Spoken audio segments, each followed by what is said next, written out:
अस्सलाम वालेकुम वरहमतुल्लाहि वबरकातुहू। दोस्तों, उम्मीद है आप सब खैरियत से होंगे।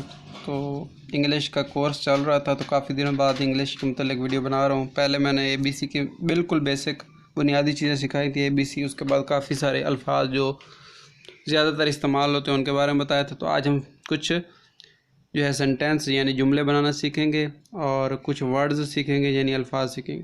तो आज हम जो वर्ड सीख रहे हैं वो है अबाउट, ABOUT। अबाउट का जो मतलब होता है वो है के बारे में।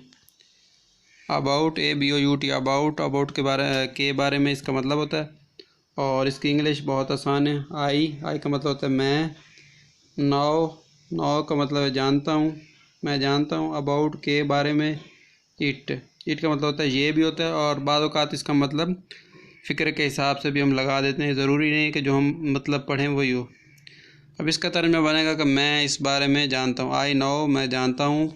अबाउट के बारे में। इट, इसके बारे में जानता हूँ। तो ये बहुत ही आसान फ़िक्र था।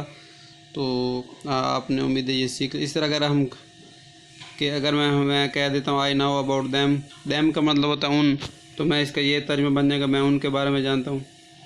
मैं अगर कह देता हूँ आई नो अबाउट हर कहते हैं उस लड़की को, मैं उस लड़की के बारे में जानता हूँ। अगर मैं कहूँगा आई नो अबाउट हिम, मैं उस लड़के के यानी उसके बारे में जानता हूँ। इसके बाद अगला फ़िक्र है पड़ा अबाव। ये फ़िक्र है अबाव, ABOV। तो अबाव का मतलब होता है ऊपर।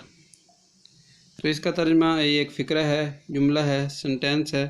द ऑरेंज का मतलब माल्ट होता है। इज़ है, इसका मतलब होता है अबाव ऊपर। द टेबल का मतलब मेज़। इसमें जो द है इसका कोई मतलब नहीं होता। The orange is above the table. Orange को मैंने माल्टा, इज़ मैंने है, अबव मैंने ऊपर, द टेबल माल्टा। भी आसान फ़िक्र था। उसके बाद आगे चलते हैं। अक्रॉस, ACROS, अक्रॉस लफ्ज़ है। इसका मतलब होता है के पार।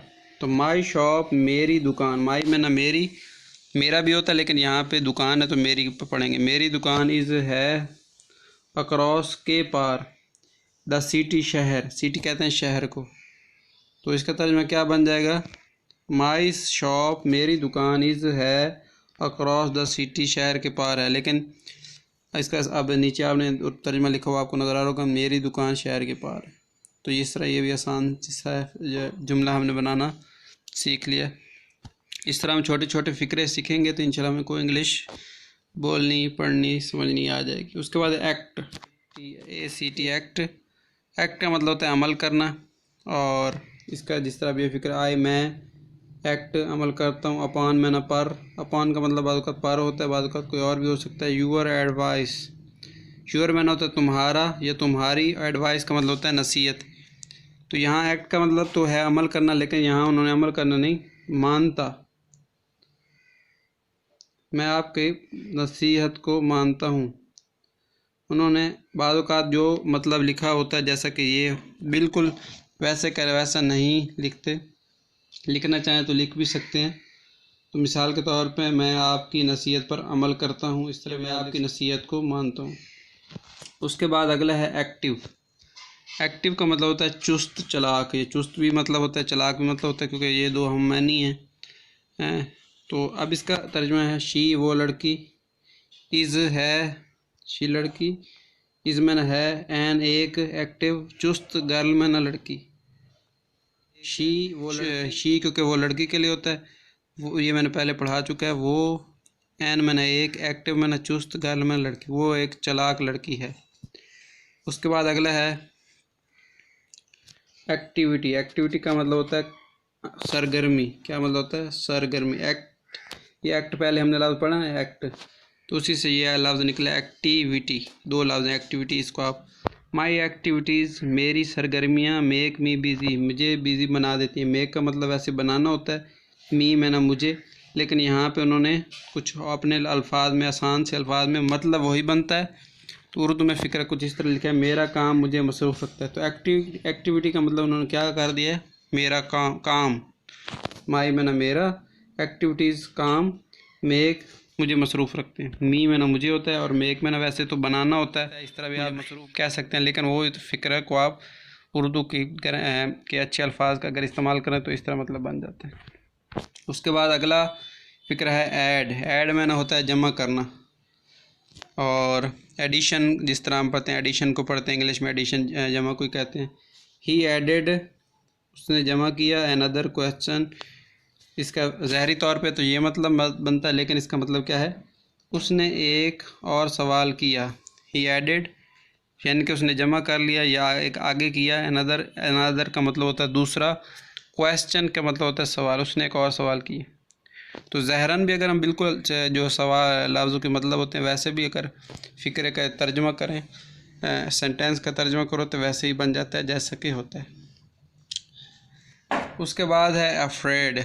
अफ्रेड का मतलब होता है डरा होना, डरा होना। तो इसका तर्जुमा देखें, ही वो लड़का, इज़ है, अफ्रेड ऑफ डरा हुआ, हिज फेलियर, फेलियर कहते हैं नाकामी को, हिज में ना उसकी अपनी, उसकी यानी कि वो लड़के के लिए हिज इस्तेमाल होता है और लड़की हो तो हर, HER हर।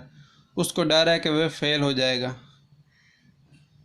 इसका तर्जुमा ये बनता है, ज़ाहरी तौर पे इसका तर्जुमा अगर बनाए तो ये बनता है ही इज़ अफ्रेड ऑफ, वो डरा हुआ है, हिज फेलियर अपनी नाकामी से। तो दूसरे अल्फाज में अगर हम बेहतरीन उर्दू को इस्तेमाल करें तो उसका यही मतलब बन जाता है, उसको डर है कि वो फेल हो जाए। उसके बाद ये वर्ड है आफ्टर। आफ्टर का मतलब होता है बाद में।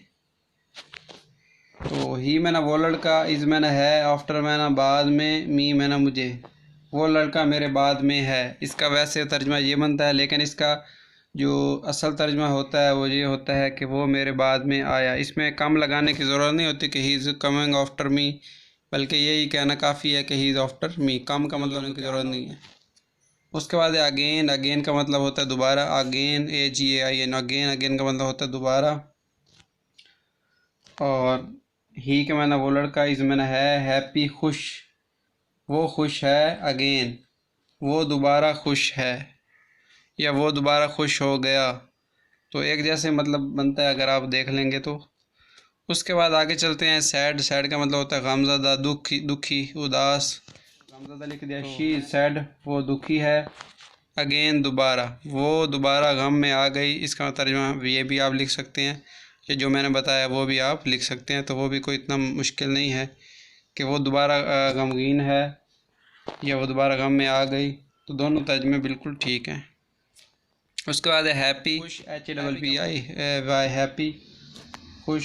शी इज़ हैप्पी, वो खुश है, अगेन। ये वही तर्जुमा है, सिर्फ एक लफ्ज़, ये लफ्ज़ का फ़र्क पड़ गया।